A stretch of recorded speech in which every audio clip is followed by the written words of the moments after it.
1 মাৰ্চত প্ৰথম ৰোজা হলে বিৰল ঘটনাৰ সাক্ষী হ'ব বিশ্ব 33 বছৰৰ পাছত বিৰল ঘটনাৰ সাক্ষী হ'বলৈ গৈ আছে সমগ্ৰ বিশ্ব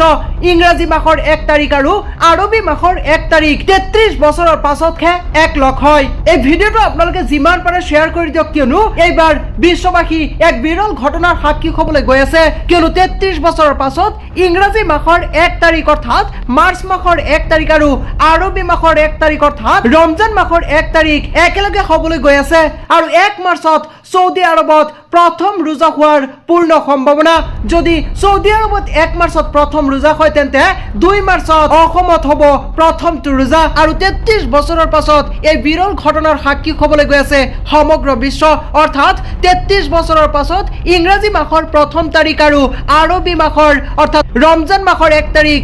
একেলগে হ'বলৈ গৈ আছে আৰু 33 বছৰৰ পাছত বিশ্ববাসী এক বিৰল ঘটনাৰ সাক্ষী হ'বলৈ গৈ আছে আৰু 1 মাৰ্চত সৌদি আৰবত প্ৰথম ৰোজা ৰখাৰ পূৰ্ণ সম্ভাৱনা আৰু যদি সৌদি আৰবত 1 মাৰ্চত প্ৰথম ৰোজা হয় তেন্তে 2 মাৰ্চত হ'ব অসমত প্ৰথমটো ৰোজা